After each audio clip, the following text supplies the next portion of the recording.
दोस्तों का बहुत बहुत स्वागत है। दोस्तों, प्रोटीन हमारे शरीर के लिए बहुत ही महत्वपूर्ण पोषक तत्व है। प्रोटीन की कमी से हमारे शरीर की मांसपेशियां कमजोर हो जाती हैं, शरीर का विकास रुक जाता है और दोस्तों कई सारी ऐसी बीमारियां होती हैं। तो आज की वीडियो में दोस्तों हम आपको दो ऐसी चीज़ों के बारे में बताएंगे।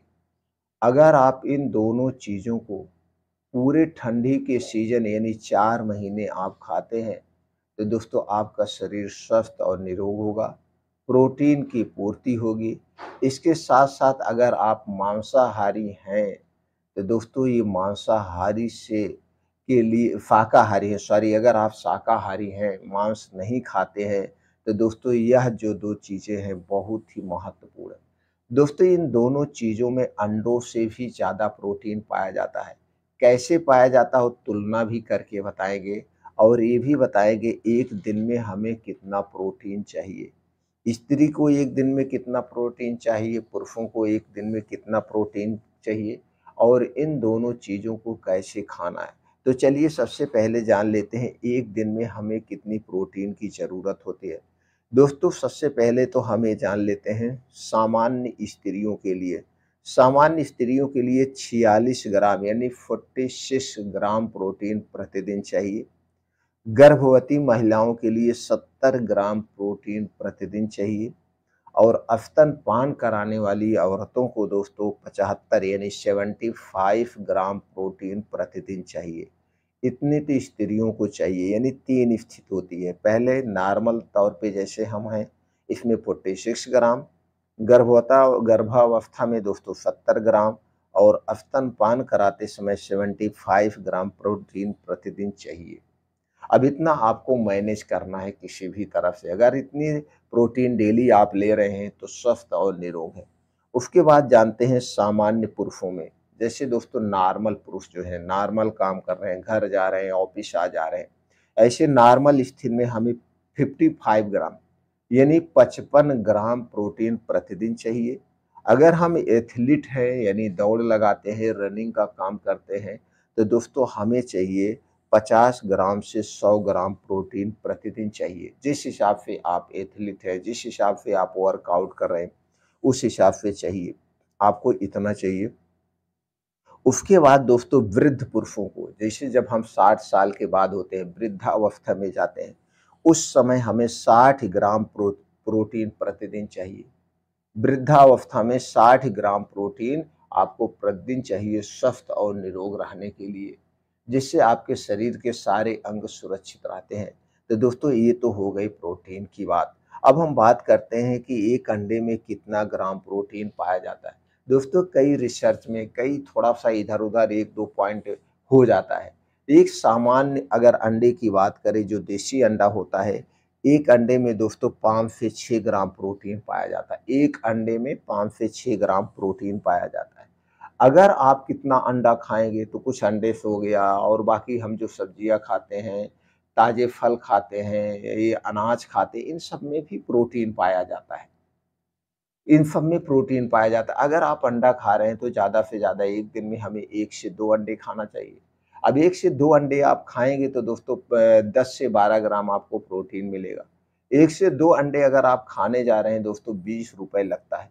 उबला हुआ अंडा ₹20 में आपको 2 अंडे डेली मिलेगा, 20 में। और आपको प्रोटीन कितना मिलेगी? आपको प्रोटीन मिलेगी 12 ग्राम।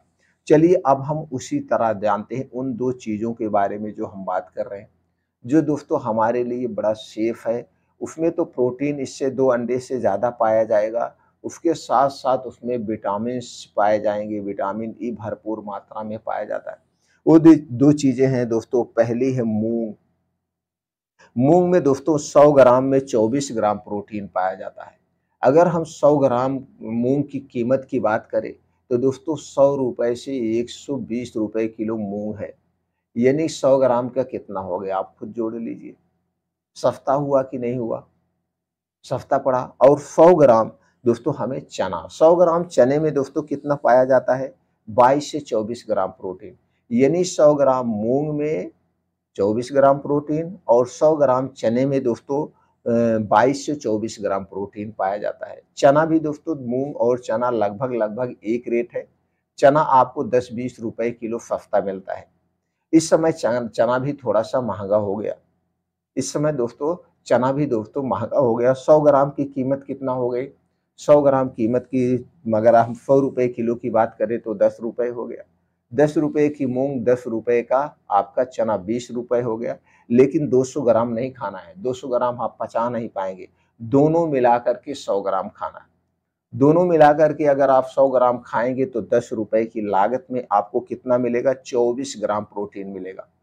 दोनों मिला करके आप एक दिन में 100 ग्राम लेते हैं तो आपको 24 ग्राम प्रोटीन मिल रहा है और वहीं पे अगर आप 2 अंडे खा रहे हैं तो 2 अंडे में आपको मिल रहा है 10 से 12 ग्राम प्रोटीन।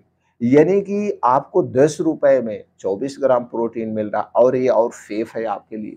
अब इसके और सारे फ़ायदे हैं, तो मूँग और चना लेना है।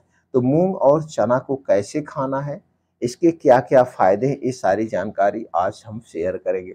दोस्तों आपको लेना है 50 ग्राम मूँग और 50 ग्राम चना।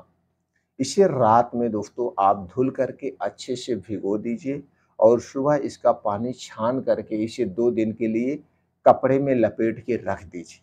2 दिन जब इसे कपड़े में लपेट के रख देंगे तो इसमें बड़े-बड़े अंकुर यानी कि निकल आएगा, ये जम जाएगा और जमा हुआ चना और जमी हुई मूँग में दोस्तों प्रोटीन की मात्रा बढ़ जाती है। अब इसमें जब ये जम जाता है, जब अंकुरित हो जाता है, तो दोस्तों इसमें विटामिन ई भी पाया जाता है। ऐसे और पोषक तत्व इसके बढ़ जाते हैं।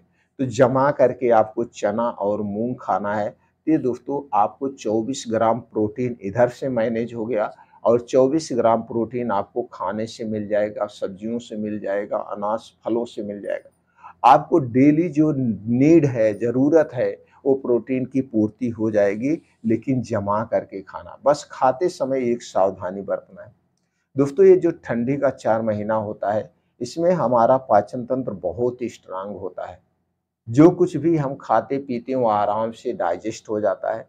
इसे अंकुरित करके जब आप रोज़ सुबह योगा, प्राणायाम, मेडिटेशन करके घर वापिस आएँगे, तो सबसे पहले दोस्तों बैठ कर के आराम से, कोई जल्दबाज़ी नहीं है, आराम से बैठ के चबा-चबा के खाइए। एक बार जब मुँह में डालिए उसे 32 बार चबाइए, जिससे मुँह में पानी बन जाए। दोस्तों जितने ज़्यादा बार आप चबाएँगे, ये आपके मुँह में एक पाचक रस निकलता है, जिसे सलाइवा कहते हैं, जिसे लार कहते हैं। यही खाने को पचाता है, यह अल्काइन होता है। तो दोस्तों जब इसको खूब चबा-चबा के खाएँगे तो जल्दी से डाइजेस्ट हो जाएगा। बस इतना ध्यान देना है इसे खाने के बाद तब तक कुछ नहीं खाना-पीना है, जब तक आपको खूब अच्छी-सी भूख ना लग जाए। जब आपको अच्छी-सी भूख लगे, चाहे 2 घंटा बीत जाए, चाहे 3 घंटा बीत जाए, चाहे 4 घंटा बीत जाए, उसके बाद ही खाना, उसके पहले कुछ खाना-पीना नहीं है। इस तरह से आप मूँग और दोस्तों चने का प्रयोग कर सकते हैं। आप चाहें तो इसमें बादाम भी ले सकते हैं। आप चाहें तो इसमें कद्दू का बीज भी ले सकते हैं इसके साथ में। कद्दू का बीज आप 2 चम्मच ले लीजिए। 2 चम्मच सूरजमुखी का बीज ले लीजिए। इसी में आप चाहें तो 2 चम्मच अलसी का बीज ले लीजिए। ये गर्मी का ठंडी का सीज़न है और 2 चम्मच इसमें दोस्तों आप ले सकते हैं सफ़ेद तिल। सफ़ेद तिल और अलसी दोस्तों ये हमारे स्वास्थ्य के लिए बड़ी ही फ़ायदेमंद है, क्योंकि इसमें ओमेगा 6 और 3 एसिड एसिड पाया जाता है, जो गोश्त, मांस, मछलियों में पाया जाता है, तो उसकी भी पूर्ति हो जाएगी। इसके साथ ये भी ले सकते हैं। बस इतना सावधानी बरतना है कि दोस्तों उतने दिनों तक, ये 4 महीने, जब 4 महीने इन दोनों चीज़ों का आप प्रयोग करेंगे, तो दोस्तों 4 महीने तक आप बाहर की कोई भी तली भुनी चीज़ मत खाइए, जिससे आपके पेट में गैस, एसिडिटी ना बने। अगर आप दोस्तों बाहर की ज़्यादा चीज़ें खाएँगे, पेट में गैस, कब्ज़, एसिडिटी बनेगी, तो दोस्तों उसके कारण से आपका पाचन तंत्र खराब रहेगा, पाचन तंत्र कमज़ोर हो जाएगा, जिससे सही ढंग से नहीं पचेगा। इसलिए दोस्तों उतने दिनों तक बाहर की चीज़ें आप मत खाइए। खाने में थोड़ा-सा बदलाव कर दीजिए। जब तक आपको खूब अच्छी-सी भूख ना लगे तब तक आप कुछ मत खाइए।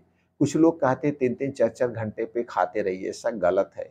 आयुर्वेद में ऐसा कहीं वर्णन नहीं किया गया है। यही कहा गया है जब तक आपको खुल के भूख ना लगे हमें कुछ भी नहीं खाना-पीना चाहिए। जब भी खाएँ बैठ के आराम से चबा-चबा के खाएँ, मन को शांत करके खाएँ। और दोस्तों रात का खाना जितना जल्दी आप खाएँगे, उतने आप निरोगी बने रहेंगे। हो सके तो दोस्तों रात का खाना सूर्य डूबने के 1 घंटा पहले खा लीजिए, क्योंकि सूर्य डूबने के बाद हमारा पाचन तंत्र स्लो हो जाता है।